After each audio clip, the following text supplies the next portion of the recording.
Assim como em 2023, a MotoGP 2024 tem dois pilotos na briga pelo título, Jorge Martin e Pecco Bagnaia. Só que dessa vez, Bagnaia está num papel diferente. Deixou de ser a caça para ser o caçador. E ele está com fome na busca pelo terceiro título da MotoGP. Esse é o assunto do vídeo de hoje.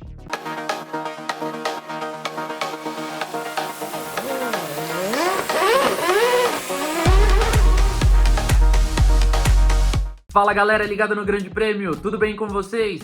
Pedro Luiz Cuenca aqui, mais uma semana, mais um vídeo falando sobre o Mundial de Moto Velocidade, sobre a MotoGP. Mas antes de eu entrar no assunto do vídeo de hoje, que aborda essa reta final, essa decisão entre Bagnaia e Martin, aquele recado que vocês já conhecem, mas é sempre bom lembrar de deixar o like, deixa aquele joinha, curta nossos vídeos, compartilhe com família, com amigos, com o mundo inteiro. Não se esqueça também de comentar aqui embaixo, sempre de maneira respeitosa, porque a gente adora ler os comentários de vocês. E também de se inscrever nos canais de vídeo do Grande Prêmio e acessar grandepremio.com.br para curtir nossos conteúdos diários, sempre aproveitando o que a gente produz para vocês. Bom, recado dado, vamos falar sobre o vídeo de hoje, que aborda essa reta final da temporada 2024 da MotoGP, que, assim como em 2023, tem dois pilotos na briga pelo título. E assim como no ano passado, Jorge Martin e Pecco Bagnaia são aqueles que se destacam na briga. Mas tem uma diferença. Em 2023, o Bagnaia liderou todo o campeonato e foi o alvo do Martin, especialmente na reta final do certame. Em 2024, o cenário é diferente. Os dois já se alternaram diversas vezes na liderança do campeonato, mas os erros recentes fizeram com que o Martin abrisse uma boa vantagem e o Bagnaia virasse o caçador da vez. Ele se coloca numa situação muito semelhante à que passou em 2022, quando precisou reagir ao longo do campeonato, precisou tirar uma longa diferença que o Fábio Quartararo tinha colocado e depois, já nas últimas etapas, conseguiu a busca pelo título, o primeiro dele e o primeiro da Ducati ali em muito tempo. Agora em 2024 o cenário é parecido. O Martin conseguiu abrir uma boa vantagem, especialmente nas etapas de Emília-Romanha e Indonésia, quando o Bagnaia não teve ali a melhor performance. E agora no Japão o jogo deu uma virada. Bagnaia conseguiu descontar 11 pontos ao longo do final de semana, venceu a corrida sprint, venceu a corrida principal e ainda viu o rival espanhol enfrentar problemas na classificação, que o fez largar em 11º nas duas corridas do final de semana lá em Motegi.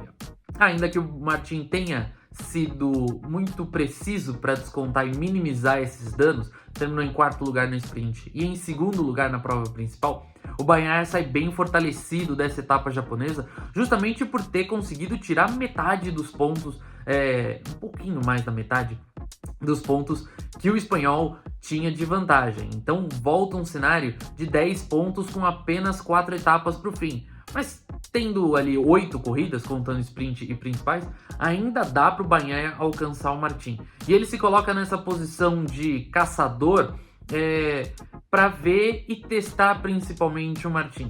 No ano passado, o Bagnaia dominou, como eu já disse, dominou o campeonato e se colocou sempre ali como o alvo, fosse do Martin ou do Bezzecchi. Na reta final sobrou só o Martin na briga pelo título. E ele soube controlar isso muito bem. Apesar de alguns errinhos aqui e acolá, na hora que a coisa apertou, o Bagnaia foi muito superior ao Martin, especialmente nas etapas ali da Indonésia, da Austrália, do Catar e também na decisão em Valência, quando ele soube manter a cabeça no lugar, não caiu na pressão, não caiu na pilha do Martin e levou o segundo título seguido dele na MotoGP. Agora em 2024, ele tá do outro lado. O Martin tem a vantagem, o Martin tem o controle e o Bagnaia precisa atacar, precisa ser o dominante nessa reta final, não pode dar margem para erro, porque qualquer erro agora vai resultar numa longa vantagem do Martin e muito pouco tempo, para tirar essa diferença. Então o Bagnaia se coloca numa situação difícil de não poder mais errar. Todo e qualquer erro dele agora vai dar de graça o título para o Martin. E ao mesmo tempo, toda e qualquer vez que eles entrarem na pista, o Bagnaia vai precisar estar à frente do Martin. Ele é o piloto com mais vitórias, é o piloto com mais vitórias em corridas sprint, tem sido bem consistente nesse sentido de buscar as vitórias, de ser veloz, mas óbvio, às vezes ele erra. Errou, por exemplo, na Emília-Romanha, não foi bem na Indonésia, apesar de ter vencido o sprint, na corrida principal ele não foi bem. Teve um final de semana horrível em Aragão. Então, esses momentos do Bagnaia é que tem prejudicado e tem visto o Martin ser mais consistente. O Martin, apesar de errar na classificação, vai lá e consegue bater um 4º lugar no sprint, um 2º lugar na corrida principal. Esse é o desafio do Bagnaia. Apesar do Martin ser consistente e muito veloz, igualmente veloz, o Bagnaia vai ter que sempre estar um pouco além do espanhol. Vai ter sempre que tirar alguma coisinha.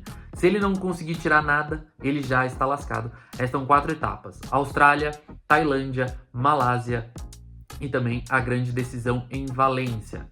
Dessas últimas etapas, se a gente puxar pelo ano passado, na Tailândia o Martin foi dominante. Na Austrália, eles só tiveram a corrida principal, porque a sprint foi cancelada por conta do mau tempo. E lá o Martin dominou, mas uma estratégia errada fez com que perdesse a vitória nas últimas voltas e o Bagnaia chegou à frente dele. E aí, na decisão na Malásia mais pra frente, o Bagnaia ficou à frente do Martin nas 2 vezes. Então, são provas ali que o Bagnaia conhece muito bem como ficar à frente do Martin, ainda que dessas 3 ele não tenha vencido nenhuma. E em Valência, no ano passado, o Martin venceu a sprint, adiou o título, o Bagnaia venceu a principal, depois que o espanhol caiu durante uma disputa com Marc Marquez. A gente chega no momento da MotoGP em que os dois estão brigando ali para ver quem erra menos. Nesse fim de semana no Japão, o Martin errou na classificação, caiu, mas também se mostrou muito inseguro ali com as condições adversas de pista, especialmente quando a chuva ameaçava pintar em Motegi. O Bagnaia, por outro lado, foi dominante desde os primeiros treinos. E quando a gente vê o Bagnaia indo bem logo no primeiro treino livre, a gente sabe que o fim de semana dele tende a ser muito veloz. E esse é a grande força do italiano. Se ele conseguir se ajustar com as largadas, como ele mostrou no circuito japonês, se ele conseguir se mostrar mais confiante com os freios e os pneus, como ele mostrou nessa última etapa, ele vira uma grande ameaça para o Martin. Por mais que o Martin acelere, o Bagnaia vai ser sempre ali um incômodo para ele. Então, essas últimas 4 etapas da MotoGP têm tudo para ser emocionantes, justamente porque Bagnaia e Martin vão precisar de estratégias diferentes. O Martin vai poder se dar o luxo, pelo menos em 1 ou 2 etapas, de conseguir administrar o campeonato antes de ser mais agressivo. O Bagnaia não. Tem uma diferença para tirar, ele vai precisar ser mais ofensivo, ele vai precisar ser mais agressivo, ou, claro, contar com a sorte de um erro do Martin, mas isso tem sido mais difícil nessas últimas etapas.